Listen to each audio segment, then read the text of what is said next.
श्रीगुरुभ्यो नमः। ओं नमो ब्रह्मादिभ्यो ब्रह्मविद्यासम्प्रदायकर्तृभ्यो वंश्यर्षिभ्यो महद्भ्यो नमो गुरुभ्यः। युक्ताहारविहाराय विविक्तस्थलवासिने मलयाळयतीन्द्राय ब्रह्मनिष्ठाय ते नमः। पंचाशत्वर्णरूपेण या व्याप्तमिदं जगत् शब्दब्रह्ममयीं वाणीं भजेतां परदेवताम्।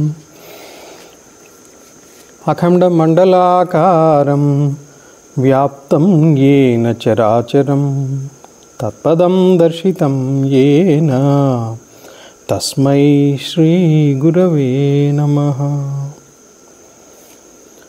अज्ञानतिमिरान्धस्य ज्ञानाञ्जनशलाकया चक्षुरुन्मीलितं येन तस्मै श्रीगुरवे नमः।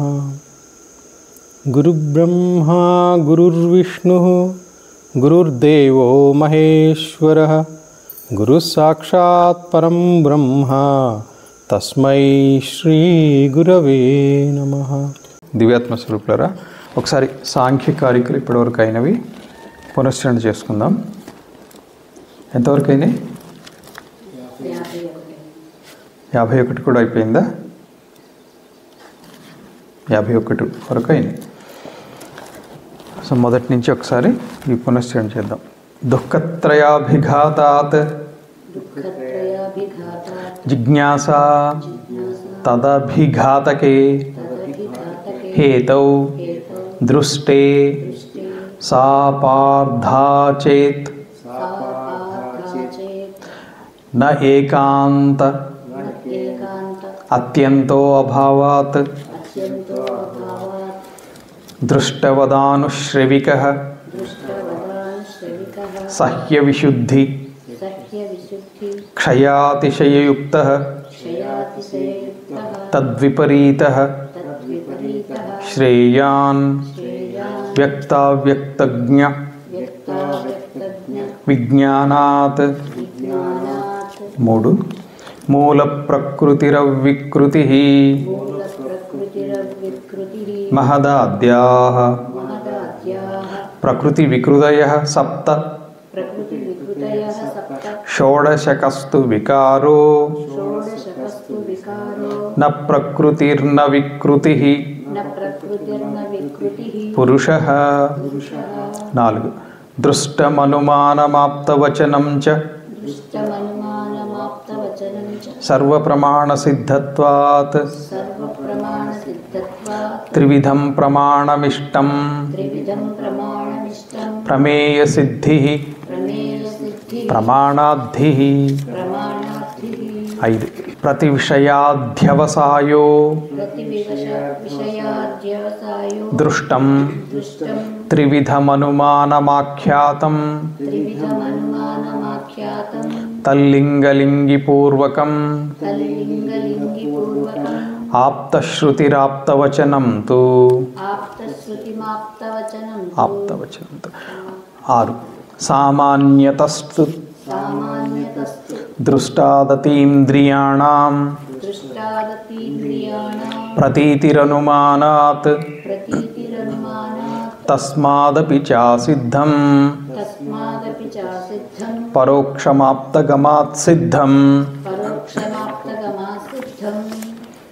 7 अतिदूरात् सामीप्यात्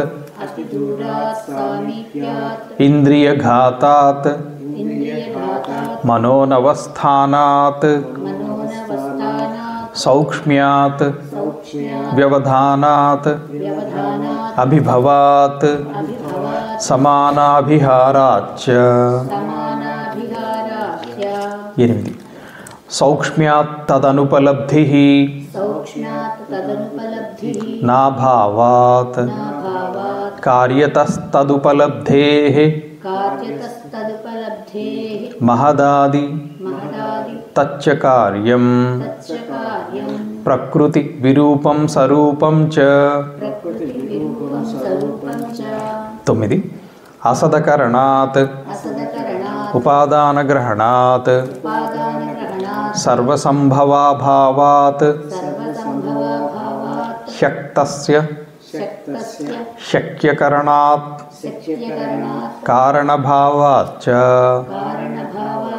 సత్కార్యం 10 హేతుమదనిత్యమవ్యాపి సక్రియమనేకమాశ్రితం లింగం సావయవం పరతంత్రం వ్యక్తం విపరీతమవ్యక్తం. 11 త్రిగుణమవివేకి విషయః సామాన్యమచేతనం ప్రసవధర్మిః వ్యక్తం తథా ప్రధానం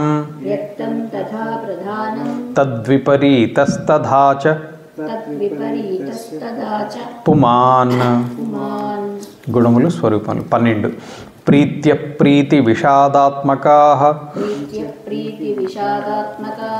ప్రకాశ ప్రవృత్తి నియమార్థాః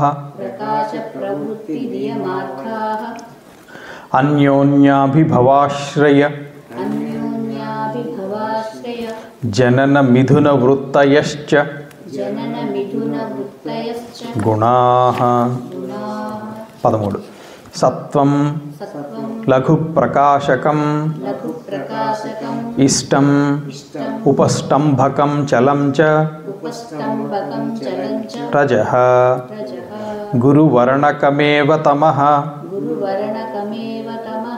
ప్రదీపవచ్చార్ధతో వృత్తిః. 14 అవివేక్యాదే సిద్ధి స్త్రైగుణ్యాత్ తద్విపర్యయే భావాత్ కారణగుణాత్మకత్వాత్ కార్యస్యావ్యక్తమపి సిద్ధం. 15 కార్య భేదానాం పరిమాణాత్ సమన్వయాత్ శక్తితః ప్రవృత్తేశ్చ కారణకార్యవిభాగాత్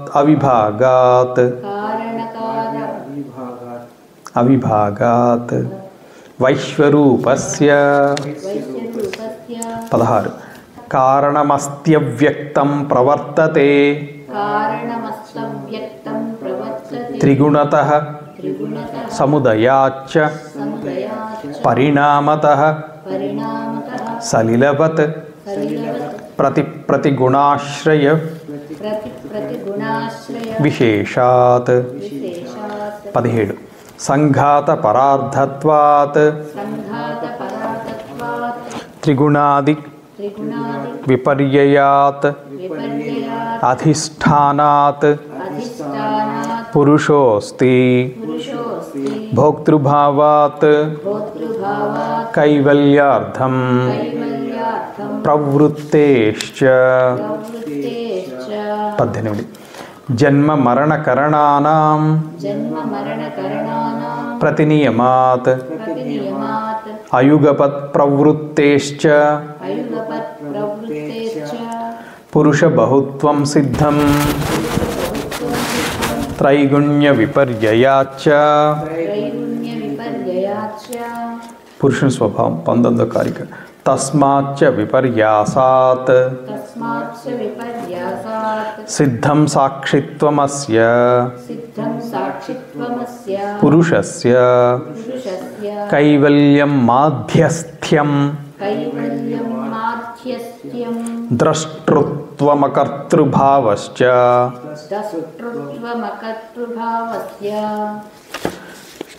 20 కారిక తస్మాత్ తత్సంయోగాత్ అచేతనం చేతనావత్ ఇవ లింగం గుణకర్తృత్వేపి తథా కర్తేవ భవత్యుదాసీనః. 21 సర్గ విధానాలు పురుషస్య దర్శనార్థం కైవల్యార్థం తథా ప్రధానస్య పంగ్వంధవదుభయోః ఉభయోః అపి సంయోగః తత్కృతః సర్గః 22 ప్రకృతేర్మహాంస్తతో అహంకారస్తస్మాత్ గణశ్చ షోడశకః తస్మాదపి షోడశకాత్ పంచభ్యః పంచభూతాని బుద్ధి ధర్మములు లక్షణములు 23 అధ్యవసాయో బుద్ధి ధర్మో జ్ఞానం విరాగ ఐశ్వర్యం సాత్వికమేతద్రూపం తామసమస్మాత్ విపర్యస్తం 24 కారిక అహంకారం లక్షణం అభిమానో అహంకారః తస్మాద్వివిధః ప్రవర్తతే సర్గః సర్గః ఏకాదశకశ్చ గణః తన్మాత్రః పంచకశ్చైవ 25 కారిక సాత్విక ఏకాదశకః ప్రవర్తతే వైకృతాదహంకారాత్ భూతాదేస్తన్మాత్రః సతామస తైజసాదు భయం 26 ఇంద్రియాలు కార్యములు బుద్ధీంద్రియాణి చక్షుశ్రోత్రఘ్రాణ రసనత్వగాఖ్యాని చక్షుశ్రోత్రఘ్రాణ రసనత్వగాఖ్యాని వాక్పాణిపాదపాయూపస్థాన్ వాక్పాణిపాదపాయూపస్థాన్ కర్మేంద్రియాణ్యాహుః మనస్సు ఉభయేంద్రియం ఉభయాత్మకమత్ర మనః సంకల్పకమింద్రియం చ సాధర్మ్యాత్ గుణపరిణామ విశేషాత్ నానాత్వం బాహ్యభేదాశ్చ ఇంద్రియాలు వృత్తులు 28 కారిక రూపాదిషు పంచానాం ఆలోచన మాత్రం ఇష్యతే వృత్తిః వచన ఆదాన విహారణ ఉత్సర్గానందాశ్చ వచన ఆదాన విహారణ ఉత్సర్గానందాశ్చ పంచానాం అంతఃకరణ వ్యాపారం స్వాలక్షణ్యం వృత్తిస్త్రయస్య సైషా భవత్య సైషా భవతి అసామాన్య సైషా భవత్యసామాన్య సామాన్యకరణ వృత్తిః ప్రాణాద్య వాయవః పంచ 30 కారిక యుగపచ్చతుష్టయస్య తు వృత్తిః క్రమశశ్చ తస్య నిర్దిష్టా దృష్టే తథాప్యదృష్టే విడదీస్తే తథా అపి అదృష్టే త్రయస్య తత్ పూర్వికా వృత్తిః అది 30. ఇప్పుడు 31 ఇంద్రియాలకి ఎందుకు అసలు ప్రవర్తిస్తాయి ప్రవృత్తి హేతు స్వాం స్వాం ప్రతిపద్యంతే పరస్పరాకూత హేతుకాం వృత్తిం పురుషార్థ ఏవ హేతు న కేనచిత్ కార్యతే కరణం 32 కారిక కరణములు లక్షణములు కరణం త్రయోదశ విధం తదాహరణ ధారణ ప్రకాశకరం కార్యం చ తస్య దశధా ఆహార్యం ధార్యం ప్రకాశ్యం చ దశధా ఆహార్యం ధార్యం ప్రకాశ్యం చ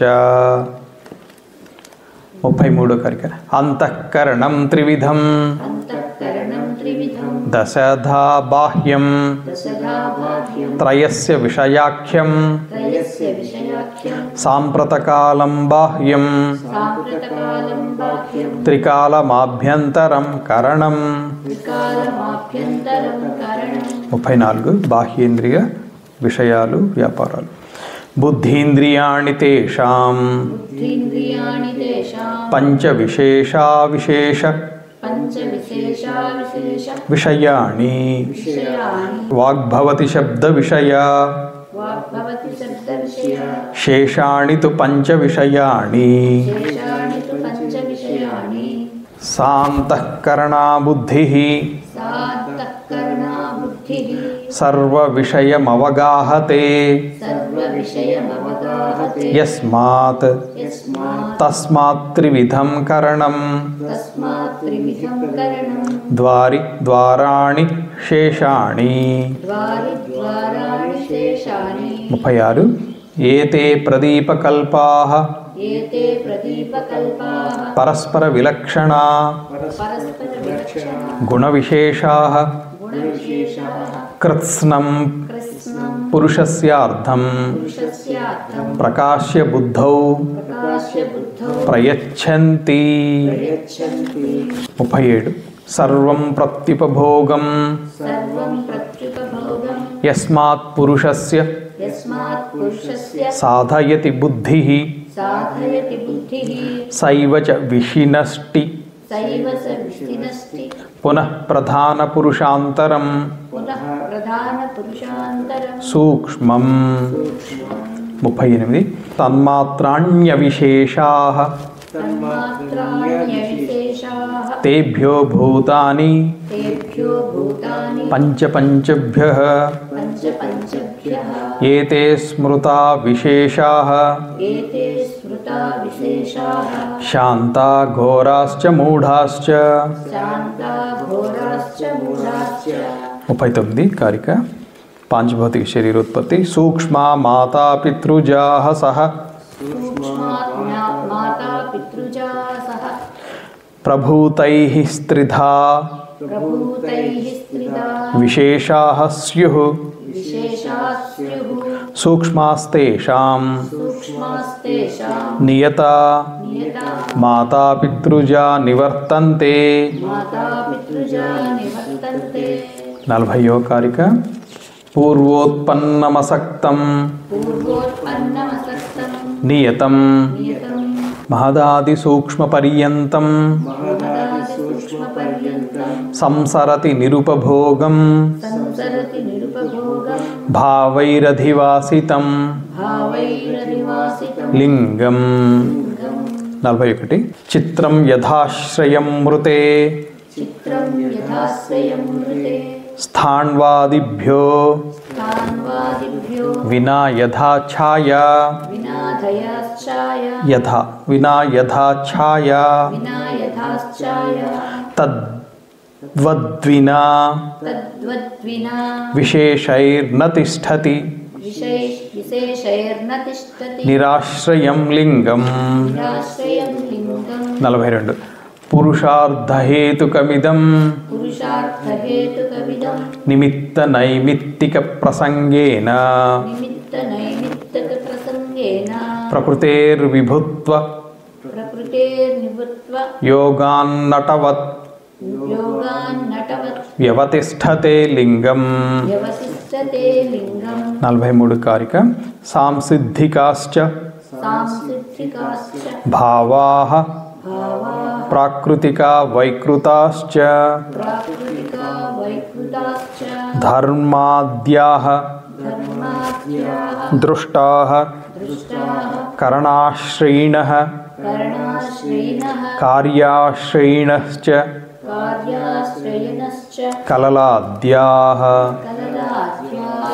కలలాద్య అంటే తల్లిదండ్రుల నుంచి ఉత్పన్నమైనటువంటివి. కార్యాశ్రయిణ కార్యాన్ని ఆశ్రయించి ఉండేటువంటివి ధర్మాలు ఇవన్నీ. నిత్యము నైమిత్తికం అన్న వాటి గురించి వివరణ అనమాట. అది 44. ధర్మేణ గమనమూర్ధ్వం గమనం అధస్తాద్భవత్యధర్మేణ అధర్మేణ గమనం అధస్థ అంటే కిందికి, అందుకని చూపిస్తున్నా. గమనం అధస్థ భవతి అధర్మేణ, కిందికి అంటే అధర్మం, ఊర్ధ్వం ధర్మం. ధర్మం అన్నప్పుడు ధర్మేణ గమనం ఊర్ధ్వం. గమనం అధస్తాత్ భవత్యధర్మేణ. జ్ఞానేన చాపవర్గో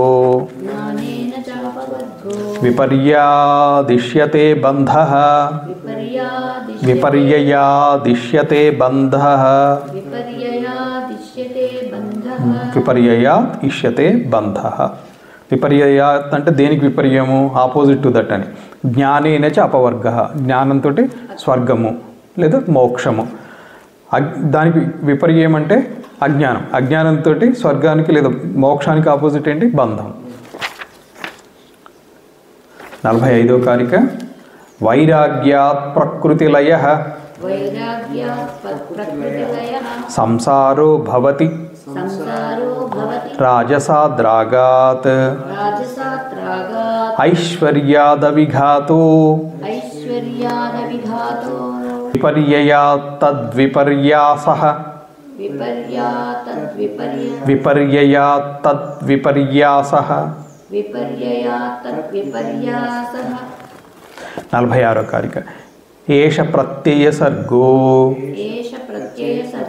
విపర్యయా శక్తి తుష్టి సిద్ధాఖ్యః గుణవైషమ్య విమర్దాత్తస్య చ భేదాస్తు 50. 50 అంటే 50 భేదాలు ఉంటాయి. 47. పంచ విపర్యయ భేద భవంత్యశక్తిశ్చ కరణవైకల్యాత్ 28 భేద తుష్టిర్నవధా అష్టధా సిద్ధిః. 48. భేదస్తమసో అష్టవిధో మోహస్య చ దశవిధో మహామోహః తామిశ్రో అష్టాదశధా తథా భవత్యంధతామిశ్రః అంధతామిశ్రః. 49వ కారిక. అశక్తి యొక్క భేదాలు. ఏకాదశేంద్రియవధాః సహ బుద్ధివధైః అశక్తిరుద్దిష్టా సప్తదశవధా బుద్ధేర్విపర్యయాత్ తుష్టి సిద్ధీనాం. తుష్టి భేదాలు. ఆధ్యాత్మిక్యశ్చతస్రః ఆధ్యాత్మిక్యః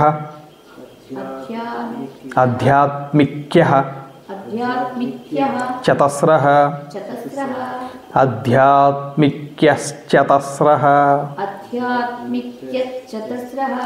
ప్రకృత్యుపాదాన కాలభాగ్యాఖ్యాః బాహ్య విషయోపరమాత్ పంచనవతుష్టయో అభిమతాః. అభిమతాః. 51 కారిక. 9 రకాలైనటువంటి తుష్టులు. ఊహశబ్దోధ్యయనం దుఃఖ విఘాతాస్త్రయః సుహృత్ప్రాప్తిః దానం చ సిద్ధయో అష్టౌ సిద్ధేః పూర్వో అంకుశస్త్రివిధః సో 9 రకాల తుష్టులు ఇంతవరకు మనం విచారణ జరిగింది. ఇంతవరకు ఈరోజు తర్వాత చెప్పుకుందాం. ద్వివిధ సృష్టి అని చెప్పుకున్నాం కదా. సృష్టి ద్వివిధాలు. నవీనా భావైర్లింగం నవీనా లింగేన భావనిర్వృత్తి లింగాఖ్యో భావాఖ్య తస్మాద్వివిధః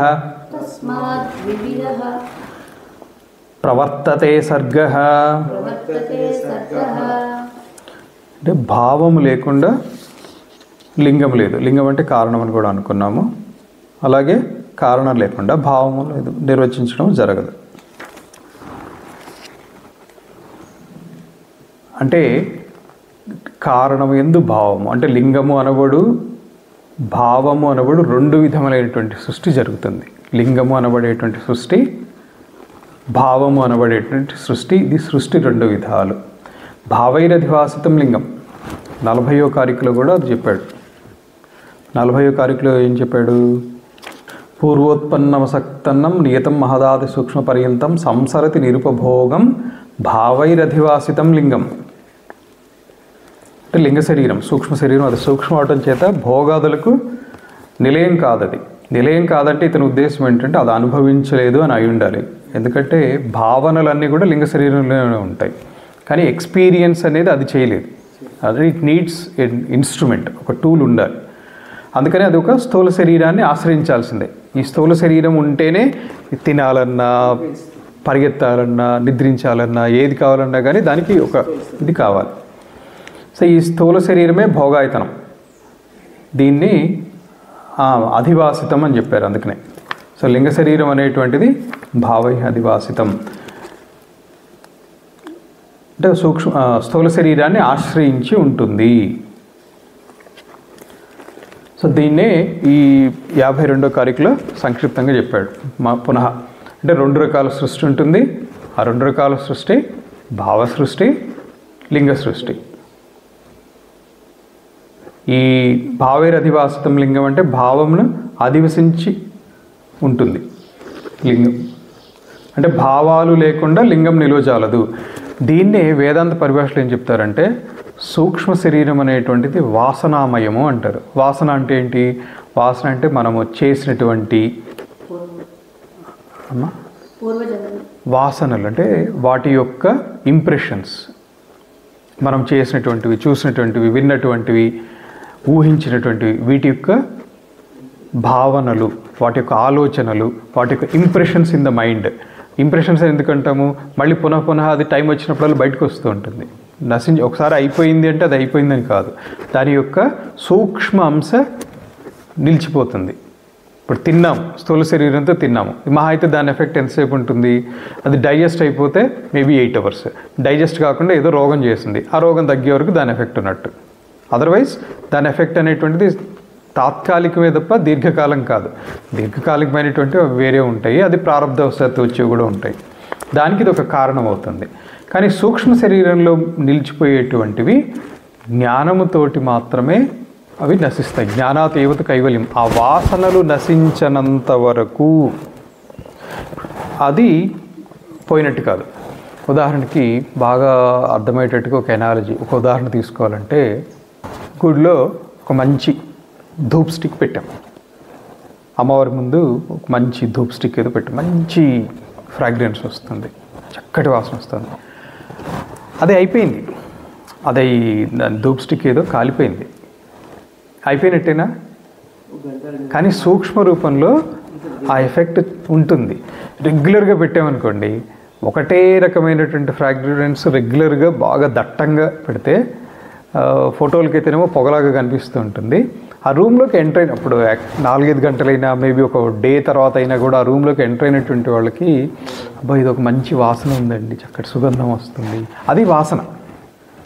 మనస్సులో కూడా అలాగే, మనస్సులో అంటే అంతఃకరణలో కూడా చేసినటువంటి పనులు, ఆలోచించినటువంటి పనులు, ఊహించినటువంటి వాటి యొక్క ఇంప్రెషన్స్ అలా మిగిలిపోతాయి.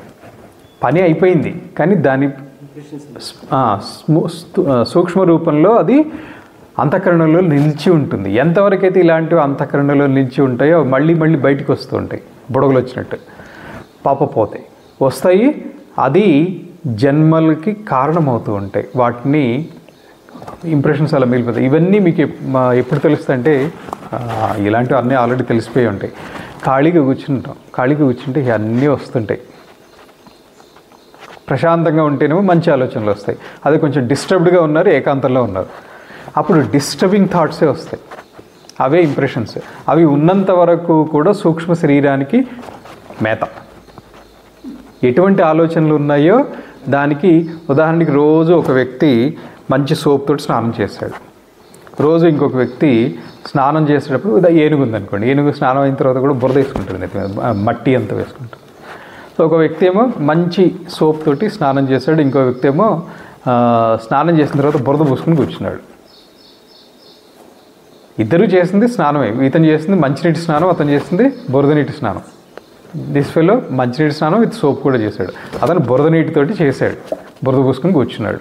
బురద అంటుతుంది కదా, ఎంతసేపు ఉంటుంది, ఎంతసేపు ఉందో అంతవరకు కూడా దాని ఇంప్రెషన్ కనిపిస్తూనే ఉంటుంది. శరీరం ఒకటి, అదే శరీరం, కానీ మంచి ఆలోచన చేస్తే అంటే సూక్ష్మ శరీరం అదే, మంచి ఆలోచనలు మంచి భావాలతోటి ఉన్నటువంటిది ఉత్తమగతి పొందుతోంది. అదే హీనమైనటువంటి ఆలోచనలు ఉన్నటువంటి సూక్ష్మ శరీరము అధోగతి చెందుతోంది. అదే ఊర్ధ్వగమనము, అధోగమనం. దీన్నే ఉత్తరాయణము, దక్షిణాయనము. శుక్లపక్షే గతి హేషాం భగవద్గీతలో వస్తుంది, సందర్భం వచ్చినప్పుడు చెప్తా. ఉత్తరాయణము దక్షిణాయనం చెప్పి రెండు వస్తాయి, శుక్లపక్ష గతులు అని చెప్పి వస్తాయి. ఎందుకు చెప్తారు? ఉత్తరాయణంలో వెళ్తేనేమో పుణ్యం చేసినవాడు ఉత్తరాయణంలో వెళ్తాడు, స్వర్గానికి వెళ్తాడు, లేదా జన్మరాహిత్యం అవుతుంది, మోక్షము వచ్చినా కూడా అవకాశం ఉంది. హీన మార్గంలో అంటే హీనమైనటువంటి పనులు, నికృష్టమైనటువంటి పనులు చేసినటువంటి వాడు, నికృష్టమైన పనులు అంటే ఏంటి ఇక్కడ, అశాస్త్రీయమైనటువంటి పనులను చేసినటువంటి వ్యక్తి ఎవరైతే ఉంటారో వాళ్ళకి ఈ అధోజన్మలు కలుగుతాయి. ఎంత అధోజన్మం, నరకానికి వెళ్ళేంత కూడా కలుగుతాయి. మళ్ళీ పునర్జన్మ వచ్చినా కూడా మనిషి జన్మ వస్తుందని గ్యారెంటీ లేదు, జడ జన్మలు కలిగే అవకాశం ఉంది. జడములు అంటే ఏంటి? జడములు చరములు రెండు రకాలు ఉంటాయి. జడములు అంటే కదలనటువంటివి, చరములు అంటే ఏమో కదిలేటువంటివి. కదలకుండా ఉండేటువంటివి చెట్లు, చేమలు అవన్నీ ఉంటాయి, అవి అక్కడే ఉంటాయి. వాటికి దాని మీదకి ఏదో ఒక ఏనుగు వస్తుంది, అయినా తప్పుకోలేదు పాపం, ఎందుకంటే అది అంతే. ఆ ఏనుగు వస్తే దాన్ని పీక్ పడేస్తుంది, అడ్డు వస్తుంది. లేదా దాన్ని భారీ శరీరం తలతోటి దాని తలలో ఉండేటువంటి అది ఏదో అంటారు, ఏంటది, ఇచ్చింగ్, అదేదో ఉంటుంది, అది దాన్ని తీర్చుకోవడానికి పశువులు పక్షులు అన్నీ కూడా రాసుకుంటూ ఉంటాయి. దానికి నచ్చినా నచ్చకపోయినా కానీ అది అక్కడి నుంచి జరగలేదు. అటువంటిది జడములు. అలాగే రాళ్ళు రప్పలు. అదేంటండి, మనిషి రాళ్ళు కూడా అవుతారా? సీతారామాంజనేయ సంవాదం అని చెప్పి ఒక గ్రంథం ఉంది, అందులో అనుకుంటూ చెప్తారు, మనుషులు తొట్టతొలత గడ్డి గాదములై గడ్డి పరక నుంచి జన్మ మొదలైందట. గడ్డి పరక అయ్యి తర్వాత అలా ఒక్కొక్క జన్మలు ఎత్తుకుంటూ, పశు జన్మలు, పక్షి జన్మలు, ఇవి అవి అన్నీ ఎత్తుకుంటూ, పురాణం ఏం చెప్తుందంటే గోవు జన్మ ఎత్తి గోవు జన్మ తర్వాత మనిషి జన్మ వస్తుంది. సో ఇవన్నీ కూడా దేంతోటి, ఇది దీని మూలాన కాదు, ఇది ఎలా ఉపయోగపడడం అంటే అలా ఉపయోగపడుతుంది స్థూలదేహం.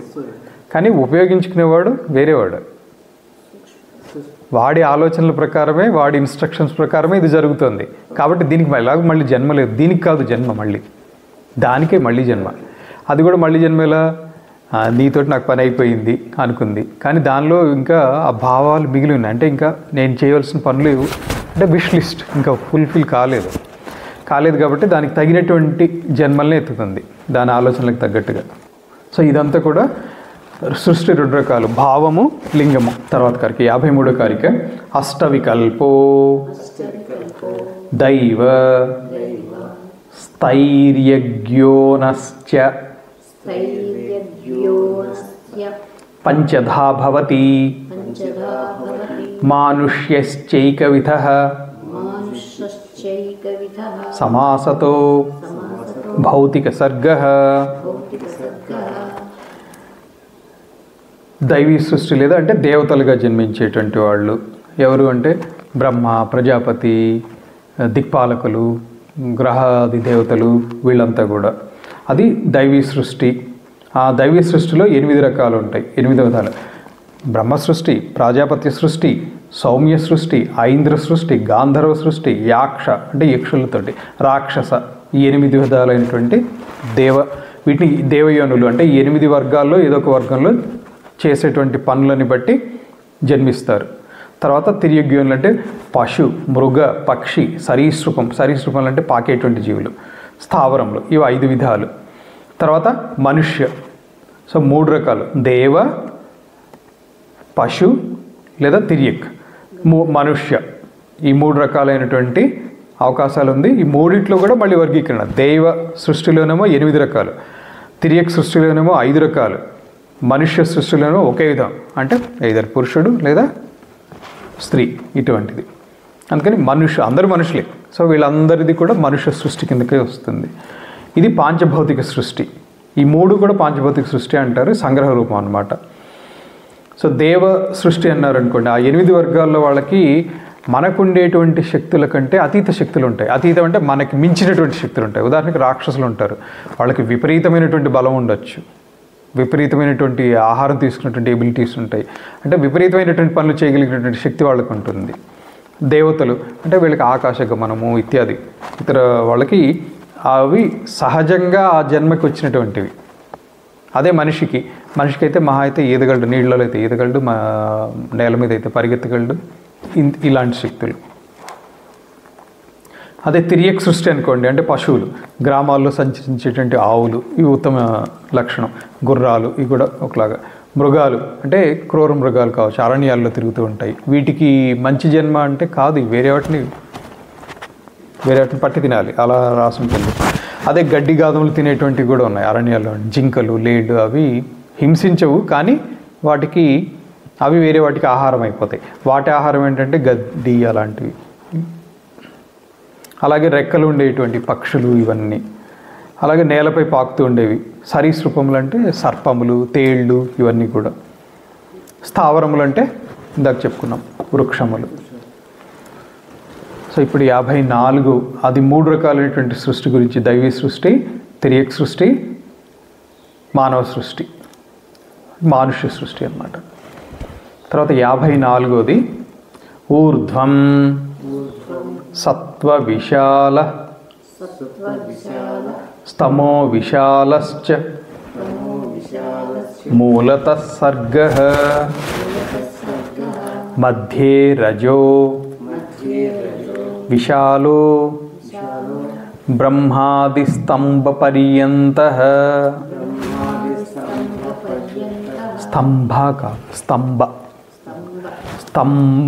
స్తంభ అన్నాం అనుకోండి, అంటే ఒత్తిచ్చామనుకోండి, స్తంభం, పిల్లర్, స్తంభం, పోల్. ఒత్తి తీసేసామనుకోండి, ఒక ఒత్తు పోతే ఇంత అర్థం మారిపోతుంది. గడ్డి పరక, స్తంభము, ఆ బ్రహ్మ స్తంభ పర్యంతము అంటారు. అంటే బ్రహ్మదేవుడి నుంచి గడ్డి పరక వరకు, ఎక్కడి బ్రహ్మదేవుడు ఎక్కడి గడ్డి పరక, ఆ రెండింటి మధ్య బ్రహ్మాది స్తంభ పర్యంతం. ఈ సృష్టి ఎలా ఉంటుంది? దైవీ సృష్టి. ఇవి ఊర్ధ్వలోకాల్లో ఉంటుంది. పైలోకాలు 8 లోకాలు ఉన్నాయి. యక్షులకి యక్షలోకం ఉంది, రాక్షసులకి రాక్షసలోకం ఉంది, గంధర్వలోకం వేరే ఉంది, ఐంద్రలోకం వేరే ఉంది, సౌమ్యలోకం అంటే చంద్రలోకం, ప్రజాపతి లోకం, బ్రహ్మలోకం, ఇవన్నీ ఊర్ధ్వంగా ఉంటాయి. అధోలోకం ఇది తమోగుణ ప్రధానమైనటువంటిది. అదే కిందికి లోకం, కిందికి ఉండేటువంటి లోకాలు. మధ్యలోకంలో సృష్టి రజోగుణ ప్రధానం, మర్త్యలోకం అని కూడా అంటారు. ఇది బ్రహ్మదేవుడి నుంచి తృణం వరకు కూడా ఇదే స్వరూపం. అంటే ఈ 3 వర్గాల్లో ఏదో ఒక దానికి చెందుతారు. దైవీ వర్గం లేదా మానుష్య వర్గం లేదా తిర్యక్ వర్గాలు. ఇప్పుడు పాములు ఇవన్నీ ఉంటాయి చూడండి, భూమి లోపల ఉంటాయి. అంటే వాటి లోకం అది, అదొక లోకం. ఈ కింది లోకాలు అంటారు కదా, కింది లోకాల్లో అది కూడా ఒక లోకమే, తిర్యక్ లోకాలు. అవి తిర్యక్ జంతువులు అంటారు, వాటిని తిర్యక్ జన్మలు అంటారు.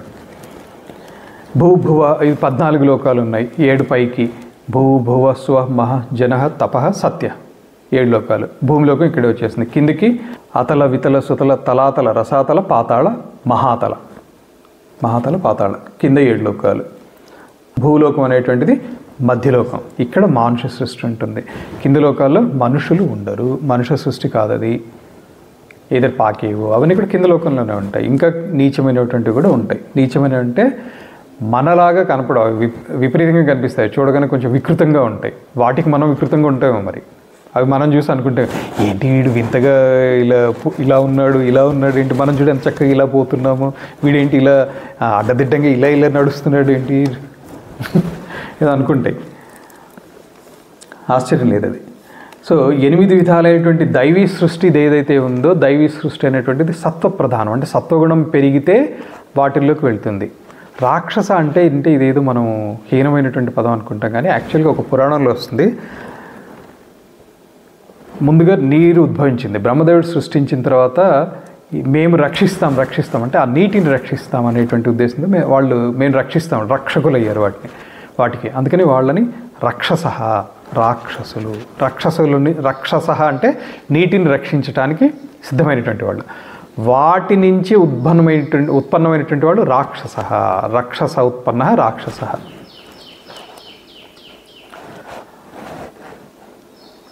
మానుష సృష్టి రజోగుణం. ఇప్పుడు ఈ దైవ సృష్టిలో ఏముంటుంది, రజోగుణం పెద్దగా రజోగుణం ఉండదు, తమోగుణం కూడా అణిగి ఉంటుంది. అంటే వీళ్ళు నిరంతరం కూడా కార్యశీలుల సత్వగుణం జ్ఞానప్రధానమైనటువంటి సృష్టిలో సత్వం అనేటువంటిది సుఖాన్ని కోరుకుంటుంది. అంటే సుఖమైనటువంటి జీవితాన్ని కోరుకునేటువంటి పెద్దగా రజోగుణం ఉండదు, తమోగుణం ఉండదు, అవి అణిగి ఉంటాయి. మనుష్య సృష్టి ఈ మానవుల్లో రజోగుణం ప్రధానం. అంటే ఏ ఖాళీకి వచ్చామంటే ఇందులోనే కొంచెం ఎక్కువ కొంచెం తక్కువ, బట్ అందరికీ కూడా రజోగుణం ఉంది. బాగా తక్కువ ఉంటేనేమో అలాంటి మహాత్ములు, రజోగుణం తమోగుణం బాగా తగ్గింది వాళ్ళు ఆల్మోస్ట్ ఇంకా వాళ్ళకి దేవతలు కూడా కనిపిస్తారు, దేవతల దృష్టిలో వీళ్ళు ఉంటారు, వాళ్ళు కూడా వచ్చి అప్పుడప్పుడు వీళ్ళ దర్శనం చేసుకుంటారు. రమణ మహర్షి ఇలాంటి వాళ్ళని వీళ్ళకి దర్శనం ఇస్తారు. అదే మిగతా వాళ్ళకి కనపడరు. ఎందుకని అంటే సత్వగుణం అంత స్థాయిలో లేదు, రజోగుణము తమోగుణం అవసరమైన దానికంటే ఎక్కువ ఉంటాయి. అందుకని వీళ్ళకి దేవతలు కనపడరు. దేవతల దృష్టిలో వీళ్ళేంటి, వేస్ట్ ఫెలోస్. తర్వాత తమోగుణం, ఈ మనుష్య సృష్టిలోనే మళ్ళీ తమోగుణం ఆధిక్యమైంది అనుకోండి, చూసుకోవచ్చు. వాళ్ళే భూమి మీద రాక్షసులు అనుకోవాలి వాళ్ళని. అంటే భూమి మీద అసురులు అంటారు వాళ్ళని. తర్వాత తిరియక్ సృష్టి అనేటువంటిది తమో ప్రధానం. అంటే వాళ్ళకి సత్వగుణము రజోగుణము అణిగి ఉంటాయి. వీళ్ళకి మనుషులకి ఏంటి రజోగుణం ఉదాహరణకి 51% 52% ఉంటుంది, మిగతా శాతం అంతా కూడా ఆ రెండు ఉంటాయి. అలా డిస్ట్రిబ్యూషన్ అయి ఉంటుంది. అంటే ఈక్వల్గా ఉండవు. ఈక్వల్గా ఉంటే ఏముంది, అసలు ఏం చేయరు అది. సో ఈ గుణాల ప్రభావము ఇంతవరకు ఇది వరకు కూడా చెప్పుకున్నామని చెప్తున్నారు. సో 55వ కారిక. తత్ర జరామరణకృతం దుఃఖం ప్రాప్నోతి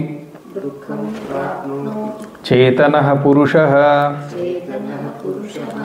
లింగస్యా వినివృత్తే తస్మాత్ దుఃఖం స్వభావేన.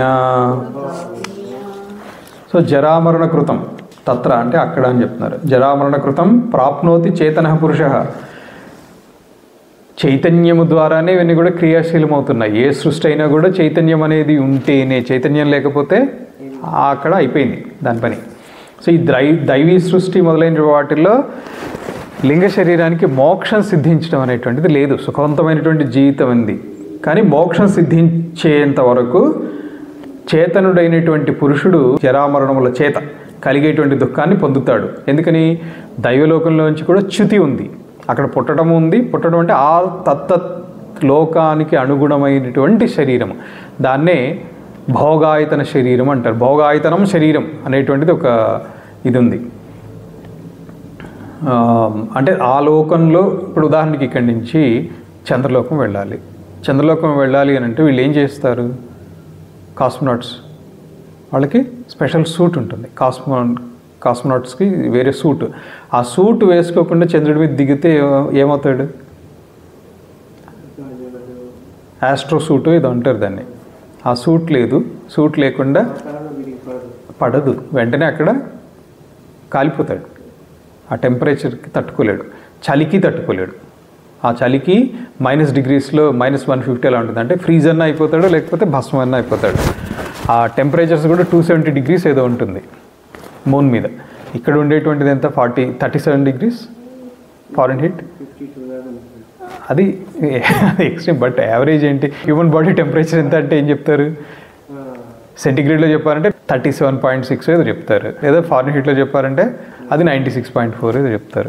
దీనికి థ్రెషోల్డ్ ఉంటుంది, అంటే కొంతవరకు ఒక 5 degrees 10 degrees 15 degrees వరకు పర్వాలేదు, అది దాటిన దగ్గర నుంచి మార్పులు వచ్చేస్తుంటాయి. సో ఈ దైవీ సృష్టి మొదలైన వాటిల్లో లింగ శరీరానికి మోక్షం సిద్ధించే వరకు చైతన్యుడైనటువంటి పురుషుడు జరామరణములతో కలిగేటువంటి దుఃఖాన్ని పొందుతాడు. అందువల్ల దుఃఖం అనేటువంటిది ఏ లోకంలోకి వెళ్ళినా, దైవలోకంలోకి వెళ్ళినా కూడా దుఃఖం అనేటువంటిది స్వభావ సిద్ధమే. దుఃఖాన్ని తప్పించుకోలేడు. కాస్త సుఖం అనుభవిస్తాడు, కానీ అక్కడి నుంచి మళ్ళీ రావాలి అని అంటే, లేదా అది సుఖమే అయినా కూడా కొంతకాలం అయ్యేటప్పటికి ఆ సుఖం దుఃఖంగా పరిణమించదా? చలి బాగుంటుంది, స్టార్టింగ్లో బాగుంటుందమ్మా. చలికాలం వచ్చింది, చలి బాగుందండి, కాస్త ఎండాకాలం అయిపోయింది, వర్షాకాలం అయిపోయింది, చలిగా ఉంది, బాగుంది, ఎప్పుడు ఇలాగే ఉంటే, చిన్నప్పుడు అనుకుంటాం, అందరం అనుకుంటాం, ఇప్పుడు కూడా అనుకుంటాం, ఎప్పుడు ఇలాగే ఉంటే ఎంత బాగుంటుంది, ఎప్పుడు ఇలాగే ఉంటే ఎలా ఉంటుంది, బాగుంటుంది కదా అంటారు. కానీ ఒక 10 రోజులు అయిందనుకోండి, సూర్యుడు కనపడటం లేదు, ఎంతకాలం ఈ చలి అయిపోతుంది. సో ఇంకా ఎక్స్ట్రీమ్కి వెళ్ళింది శరీరంలో, ఇంకా ఎక్స్ట్రీమ్స్కి వెళ్ళాయి అనుకోండి, దుఃఖమే వస్తుంది తప్ప సుఖం అనేటువంటిది శాశ్వతంగా ఉండదు. అది సో దుఃఖం అనేటువంటిది ఎవరికి? శరీరానికా?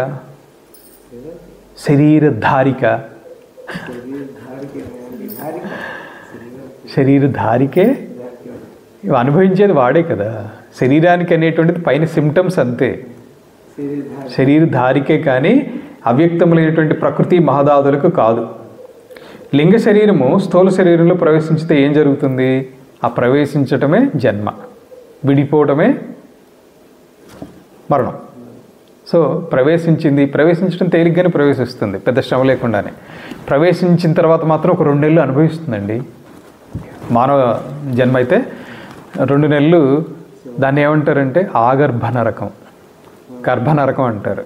గర్భంలో ఉండి శిశువు దేవుడా, తల్లి తిన్నవి తల్లికి కొంచెం వేడిగా తాగటం అలవాటు అనుకోండి, ఇష్టం అనుకోండి, ఆ వేడి తగులుతుందట గర్భస్థ శిశువుకి. అబ్బో వేడిగా ఉంది, అదే చల్లగా ఉంది, చలి వేస్తుంది. కారంగా తింది, మండుతుంది.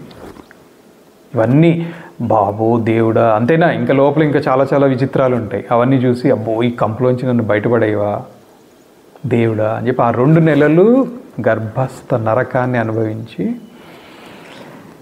కదలటానికి ఉండదు, చేతులు ఇలా స్ట్రెచ్ చేసుకోవడానికి ఉండదు, కాళ్ళు చాపుకోవడానికి ఉండదు, ఇలా ముడుచుకుని తల మీద ఇట్లా ముఖం మీద ఇలా చేతులు పెట్టుకుని అలా ముడుచుకుని ఉంటాడు అండి. దేవుడా గడిచిపోయిన జన్మలోనే చూపించేస్తాడు. అప్పుడు దేవుడు ఆ 2 నెలలు చూపిస్తే, అయ్యో ఇన్ని చేశాను కదా, ఈసారి మాత్రం దేవుడా ఆ తప్పు చెయ్యను నేను, ఈసారి వాటి నుంచి ఆ మిస్టేక్స్ చేయకుండా ఈ జన్మని నేను సార్థకం చేసుకుని నీలో ఐక్యమైపోతా, కైవల్యం వచ్చేసేటట్టుగా ప్రయత్నం చేస్తాను, అస్సలు మర్చిపోను, నన్ను ఇక్కడి నుంచి బయటపడే అంటాడు. అంటే అప్పుడు ధనంజయ వాయువు, తల్లి దేహంలో ఉండేటువంటి ధనంజయ వాయువు ఇలా ఉంటుంది, పిండం తల ఇటు ఉంటుంది, కాళ్ళు తోస్తుంది. ఆ తోసినప్పుడు ఇక్కడ హిప్స్ ఉంటుంది కదా, హిప్స్ దగ్గర తోస్తుంది, అందుకనే సొట్ట పడుతుంది. హిప్స్ పుట్టిన పిల్లలకి మీరు గమనిస్తే అక్కడ సొట్ట ఉంటుంది. అది అంటే ధనంజయ వాయువు 2 వైపుల నుంచి ఇలా పట్టి తోస్తుంది. తోసినప్పుడు బయటికి రాగానే వీళ్ళు ఏం చేస్తారు, అక్కడ ఉండేటువంటి పూర్వకాలంలో అయితేనేమో మంత్రసాని అంటారు, ఇక్కడ వీళ్ళు ఏమంటారు విచ్ అంటారు. అదే డెలివరీ చేయడానికి ఇప్పుడు నర్సులు ఏఎన్ఎంలు ఎవరు ఉంటారు, వాళ్ళు చిక్కని నీళ్ళు కొడతారు. నీళ్ళు కొట్టుకొని కేన్ అరవలేదనుకోండి, తల కిందలు చేసి వేస్తారా? వేసిన తర్వాత ఏడ్చే వరకు ఏదో ఒక, అంటే వీడు ఏడ్చే వరకు బయట వాళ్ళకి కంగారు, పుట్టిన వాళ్ళు ఏడ్చే వరకు బయట వాళ్ళకి టెన్షనే. వీడు ఏడ్చిన తర్వాత అమ్మయ్య, వీడు ఉగ్గబట్టి అని ఏడ్చాడు అనుకోండి, అప్పుడు వీళ్ళకి రిలీఫ్. ఆ నీళ్లు కొట్టిన తర్వాత ఏమైంది, ఇక్కడి నుంచి కింద దిగిపోతుంది, సహస్రాల నుంచి కుండల్ని దిగిపోతుంది. అంటే అప్పటిదాకా కనిపించేటువంటి జ్ఞానం, ఏదైతే జ్ఞానం ఉందో ఆ జ్ఞానం అంతా మాయం. మళ్ళీ యథాతథంగా అజ్ఞాన దశకు వచ్చేస్తాడు. ఏమీ తెలియదు, చీమగొట్టినా చెప్పుకోలేడు. అమ్మా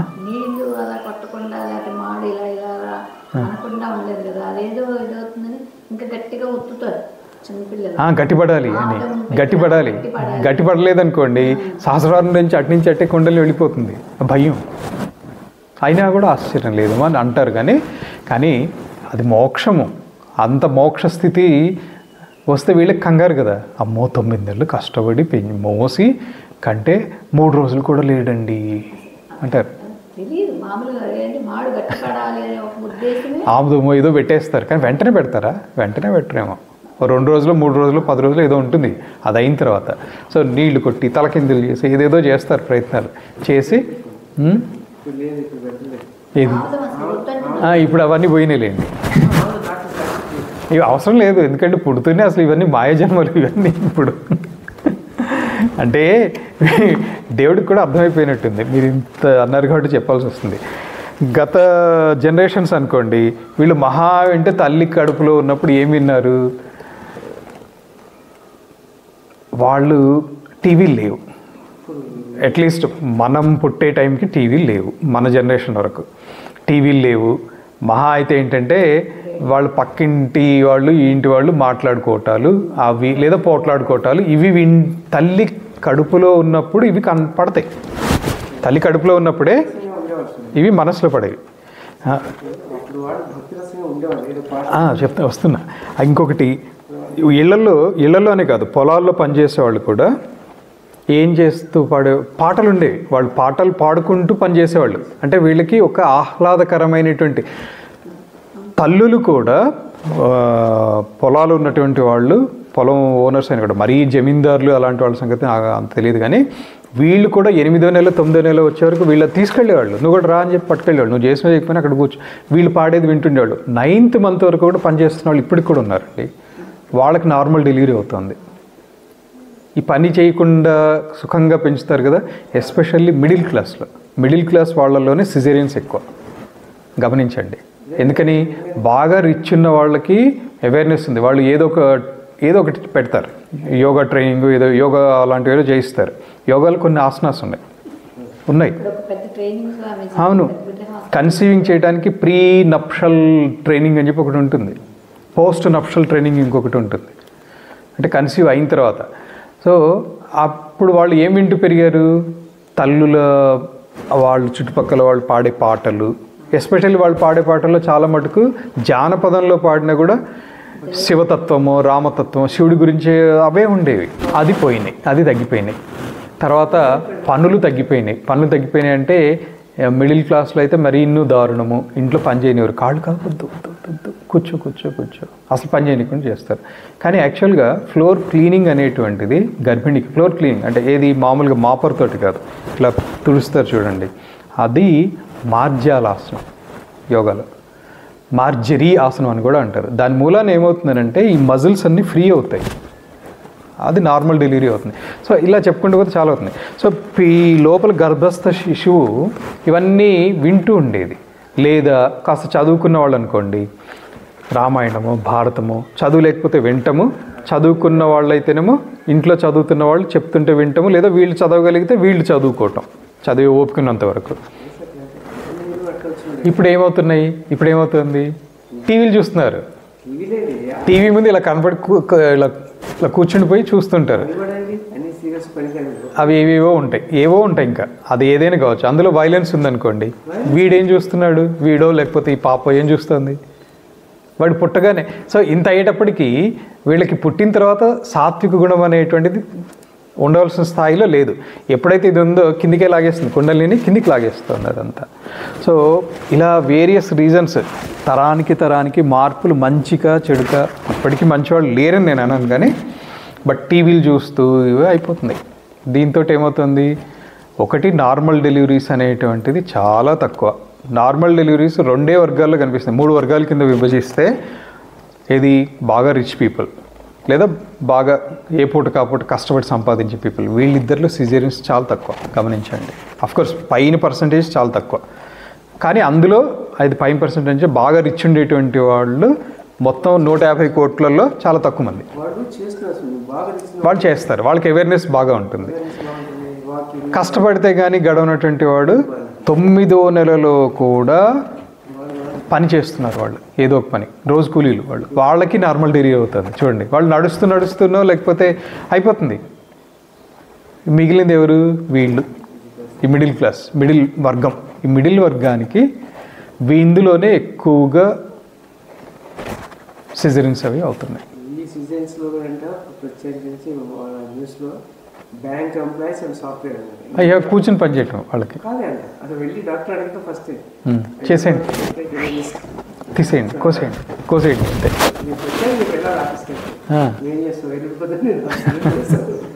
సో అట్లా ఈ మార్పులు అనేటువంటివి వీటినే లైఫ్ స్టైల్ చేంజెస్ అంటారు.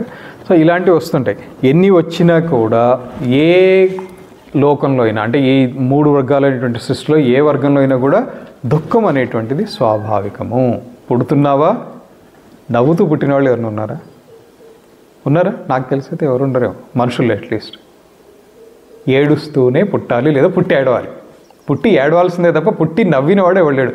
పుట్టి నవ్వితే అదొక విపరీతం అంటారు. పుట్టి నవ్వితే ఏదో రాజ్యానికి ఏదో అరిష్టం వస్తుందని ఏదో చెప్పేవాళ్ళు శకునం, లేదా గ్రామానికో లేకపోతే కుటుంబానికో అరిష్టాలు.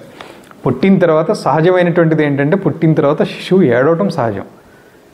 దానికి విపరీతం, నవ్వితే విపరీతం అనమాట. అది కాదు. సో ఎలాగైనా కానీ స్వాభావికం ఏంటంటే దుఃఖం.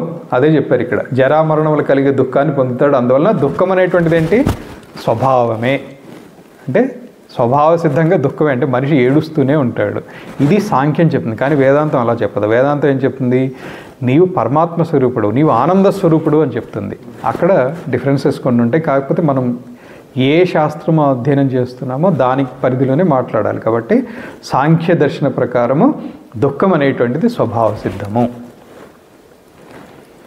ఇలాగే ఇంకా కొన్ని ధర్మాలు ఉన్నాయి. ఆ ధర్మాలు ఏం చెప్తాయంటే, పాపము స్వభావ సిద్ధం. నీ పాపము ఉంది, మనిషి పుట్టావంటే నీకు పాపివే, పాపులేకే ఈ లోకము. అందుకనే ఆ రక్షకుడు అనేటువంటి వాడు పాపాన్ని నుంచి ఉద్ధరిస్తాడు. ఇవన్నీ వస్తాయి. అందరము పాపులం కాబట్టి పాపుల కోసమే రక్షకుడు అనేటువంటి వాడు ఉన్నాడు. ఇలాంటివి వస్తాయి. కానీ వేదాంతం ఏం చెప్తుందంటే, నీవు ఆనంద స్వరూపుడువు, అలా తీసుకుంటుంది. నువ్వు పరమాత్మవే, నీకు దుఃఖం ఎక్కడిది? అయిపోయింది. ఇంకా నీకు దుఃఖం ఎక్కడిది అన్నప్పుడు ఒక్క క్షణం ఆలోచించి క్యాచ్ చేయగలిగినా కూడా నేను ఆనంద స్వరూపునిది, నాకు దుఃఖం ఏంటి అండ్ రియలైజేషన్లోకి వెళ్ళిపోతాడు. సో ఇది ఇలా ఉంటుంది, ఇది ఇంతే. మరి దుఃఖం ఎలా పోవాలి అంటే సాంఖ్యం ఏం చెప్పింది? మొట్టమొదటే చెప్పేసింది సాంఖ్యం. దుఃఖ నివృత్తికి ఉపాయం ఏంటి? జ్ఞానమే. అదే చెప్పేసింది. సో లింగ శరీరం స్థూల శరీరంలో ప్రవేశించితే ఏమవుతాయి? జర మరణం కూడా ఉంటాయి. అంటే సహజంగా, ఇది సహజ స్థితిలో. అదే యాక్సిడెంటల్గా పోయో అది వేరే విషయం. అది సో లింగ శరీరం వెనక్కి వెళ్ళిపోయింది అనుకోండి, అది మోక్షం సాంఖ్యం ప్రకారం. ఈ నివృత్తి అనేటువంటిది పంచవింశతి తత్వాలను గురించినటువంటి జ్ఞానము వలననే సిద్ధిస్తుంది. ఇది ఇలా ఉంటుంది, ఇది ఇలాగే ఉంటుంది, ఇది ఇంతే. ఈ సృష్టి అంతా కూడా ఈ 25 తత్వాల్లోనే ఇమిడి ఉంది, ఇంతే. దీనికంటే భిన్నంగా ఇంకొకలాగా అయ్యే అవకాశం లేదు. ఎప్పుడైతే ఇది సిద్ధించిందో, ఈ జ్ఞానం సిద్ధించిందో, అప్పుడు దుఃఖ నివృత్తి జరుగుతుంది. ఇక దీని గురించి మరో రకంగా ఆలోచించాల్సిన అవసరం లేదు, ఆలోచించడం ఉండదు. ఎప్పుడైతే ఎంత ఆలోచించినా కానీ తిరిగి ఆ 25 తత్వాల్లోనే ఆగిపోతుంది. దాన్ని దాటి వెళ్ళే అవకాశం లేదు. సో ఈ 25 తత్వాలే గురించి ఇంకా ఎన్ని రోజులు ఆలోచిస్తాడు? ఇంకా విరమిస్తారు అప్పుడు. అందుచేత తాను అనుకున్నట్లుగా జరగటం లేదనేటువంటి దుఃఖం కూడా ఉండదు. ఎంత చేసినా, ఇది ఏది అనుభవించినా వీటిల్లోనే వస్తుంది, అనుభవించకపోయినా అక్కడే వస్తుంది. అంతా స్వాభావికంగా జరిగిపోతుంది అనుకున్నప్పుడు ఇక ఏ విధమైనటువంటి ఉద్వేగము ఉండదు. సో ఇక్కడికి 55వ కారిక ఇక్కడ ఆపేద్దాం. 55 కారికల వరకు మనం విచారణ జరిగింది. ఓం తత్సత్. ఓం సహనావవతు సహనౌ భునక్తు సహ వీర్యం కరవావహై తేజస్వినావధీతమస్తు మా విద్విషావహై. ఓం శాంతి శాంతి శాంతి. శంభో శివ శివ శివ శివ శివ శివ. శంభో శివ శివ శివ శివ శివ శివ. శంభో శివ శివ శివ శివ శివ శివ. నారాయణ నారాయణ నారాయణ. హరి ఓం తత్సత్. సద్గురు పరబ్రహ్మార్పణమస్తు. అర్పణమస్తు. సర్వం సచ్చిదానంద పరబ్రహ్మార్పణమస్తు.